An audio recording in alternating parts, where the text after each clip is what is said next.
want to give a brief explanation of how this month's theme, Bloom Where You Are Planted, is connected with Rosh Chodesh Iyar.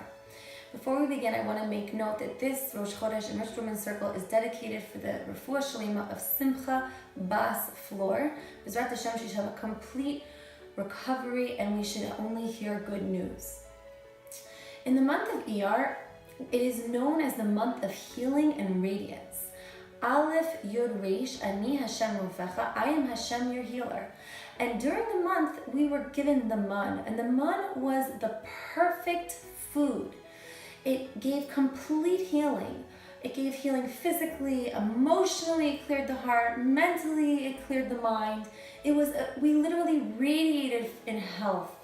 Those who were sick became well.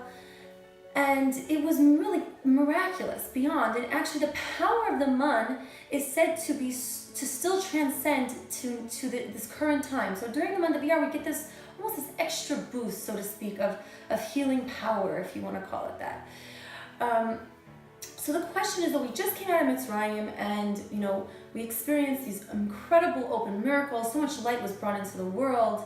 And we're now in the middle of counting the Omer, and we're anticipating Shavuos, and we're counting up to Shavuos, and also during Shavuos, there's this tremendous light that comes down into the world.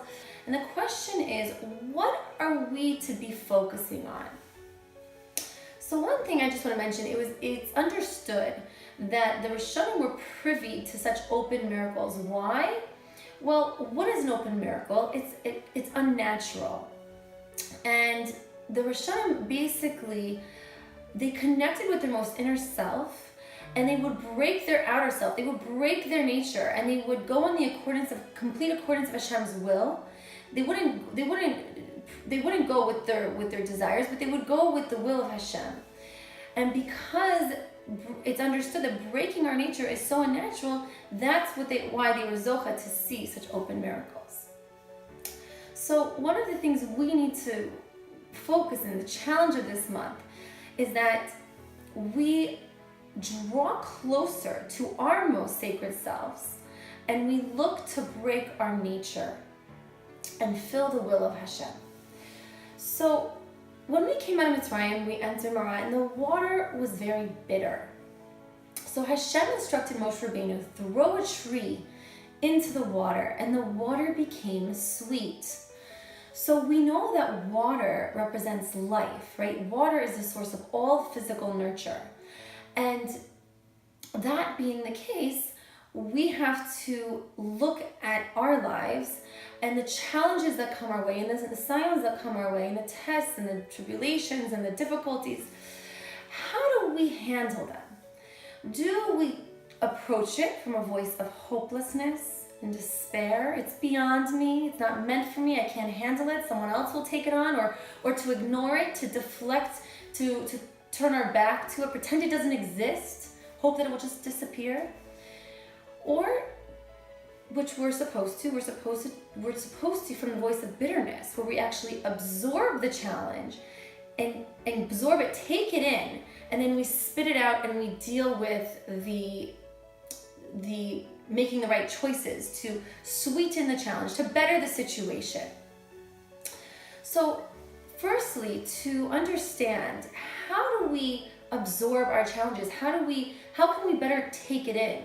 Instead of trying to turn our back to our challenges and the Nisayon, we need to understand, first and foremost, that every challenge that comes our way, every Nisayon we have, was specially tailored for us.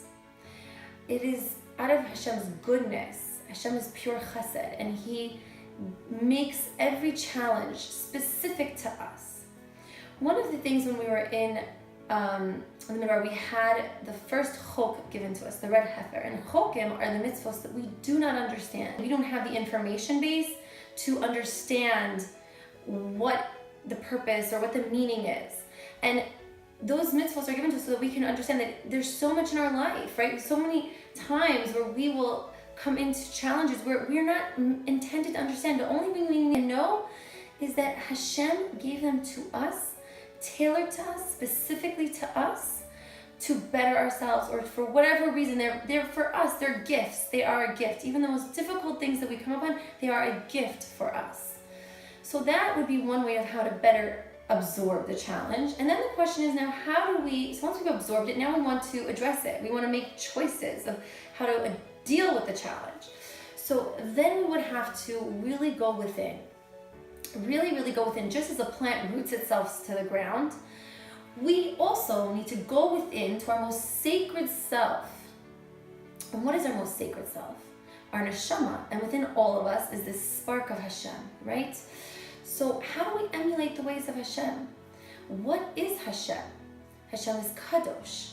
And what is kadosh? And kadosh, we understand, is chesed, right? Because we know Hashem is good, and Hashem is truth, and Hashem is love, and Hashem is all these things, but Hashem is pure chesed. So we want to emulate the ways of Hashem and give over to others that light, and to give over and to go beyond ourselves, beyond our comfort zone. And by the way, what is the opposite of kadosh? Tumah. And what is the meaning of tumah? It means to be enclosed. The highest level explanation of tumah, it actually means to be sealed, to separate, to enclose oneself. It's the epitome of selfishness. So that being the case, we know that we need to go within, emulate the ways of Hashem, break our nature, do what we don't want to do. And then furthermore, we want to make these choices with a mental clarity, just like the month gave mental clarity and radiance. We want to radiate this month, and we want to do the right things, and we want to be connected, right? So we need to, just the same, so like the plant, it roots itself. So we root ourselves, we go and we connect with our most inner self, our neshama, our divine sacred self, and that's our rooting. And then we want to blossom. And how do we then further blossom? By emulating the ways of Hashem, but also to have that mental clarity, to make the right choices. And that would come in with the nurturing element. Eating the right foods, right? The month gave that mental clarity, eating the right foods. We can eat unhealthy foods, and it goes to our bloodstream, and it can create a mental fogginess. So we want to eat the right foods. We want to go out into the nature and be around the sun, right? Just like the plant needs water and sun, just the same, we need to physically nurture our bodies in the right way and go out. And interestingly enough, also in this month of Iyar, a lot of the trees, the leaves are blossoming and the flowers are blossoming. There's a lot of healing properties to all of that. So go out and be out and invigorate yourself in the sun and the outdoors, and give yourself the proper nutrition.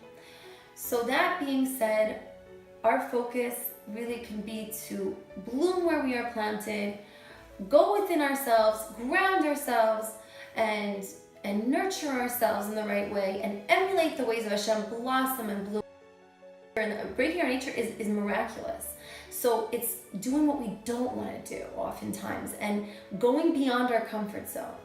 So with all of that said, B'ezrat Hashem, this month should be a month of Shefa Bracha and healing for all. And thank you so much for attending, and we look forward to seeing you again next month.